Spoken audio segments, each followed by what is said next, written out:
Assalamualaikum warahmatullahi wabarakatuh. Selamat pagi anak-anak. Sudah siap untuk mengikuti pembelajaran daring kali ini? Oke, let's go. Hari ini kita akan belajar mengenai masih tetap tema 1, subtema 1, tapi pembelajaran 3 dan 4. Yang akan kita pelajari adalah perkembangbiakan vegetatif secara alami. Yang kedua, menentukan ide pokok bacaan. Yang ketiga, ciri-ciri kesimpulan yang baik. Yang keempat, nilai-nilai yang terkandung dalam Pancasila, terutama sila ketiga. Oke, yang pertama kita pelajari adalah tentang perkembangbiakan tumbuhan secara vegetatif alami. Perkembangbiakan tumbuhan secara vegetatif alami terdiri dari 1. Tunas, umbi. Nomor 2, umbi. 3. Geragi atau stolon. 4. Akar tinggal. Kita bahas satu persatu, yaitu pertama adalah tunas. Tunas biasanya tumbuh di tepi dan ujung daun yang telah tua. Tunas akan tumbuh menjadi tanaman baru. Tunas dibagi menjadi dua, yaitu tunas pada bagian akar dan tunas pada bagian daun. Tunas pada bagian akar contohnya pohon pisang, cemara, bambu, sukun. Yang kedua, tunas yang tumbuh pada daun contohnya adalah cocor bebek. Tunas yang tumbuh pada daun biasanya disebut dengan tunas adventif. Dapat kalian lihat pada gambar di bawahnya itu contoh-contoh tanaman yang perkembangbiakannya menggunakan tunas.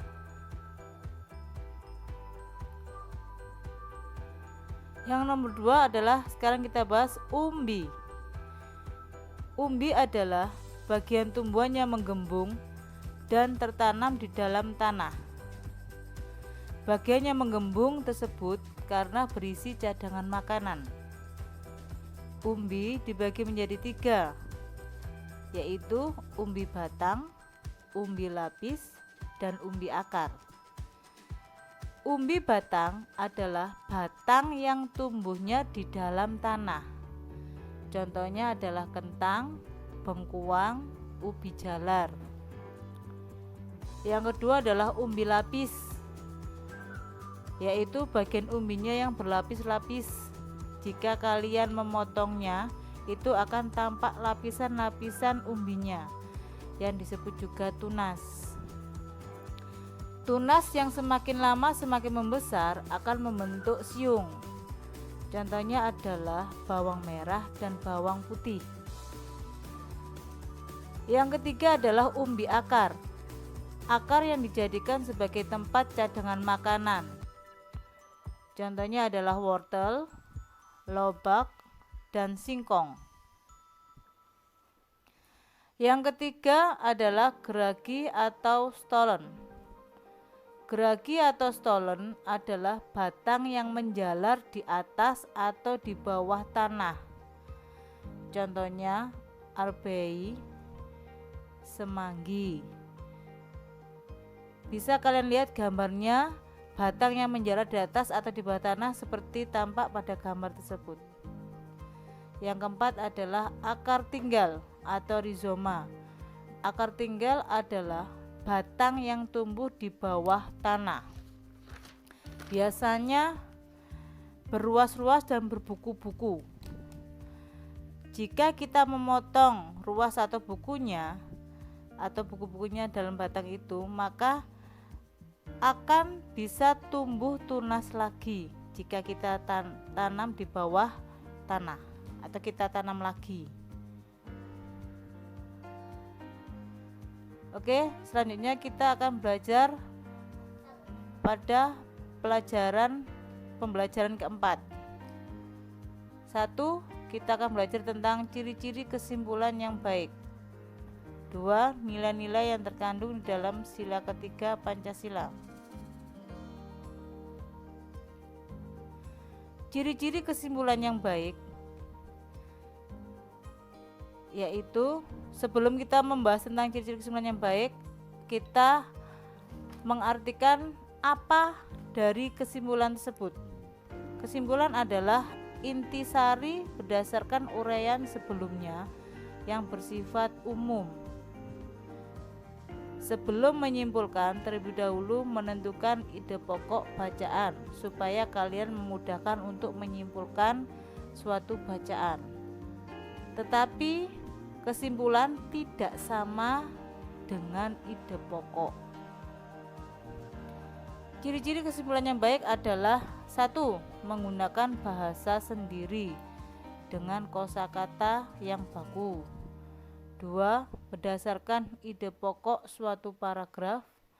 Yang ketiga, memuat kata kunci dari kalimat penjelas. Contohnya adalah bisa kalian lihat di halaman 20 LKS tematik tema 1. Di situ ada paragraf ke-1, ide pokoknya adalah pengertian tumbuhan. Kesimpulannya, pentingnya tumbuhan bagi kelangsungan makhluk hidup. Untuk yang nomor 2, silakan kalian kerjakan sendiri di rumah. Yang ketiga adalah nilai-nilai yang terkandung dalam sila ketiga Pancasila beserta contoh perilakunya.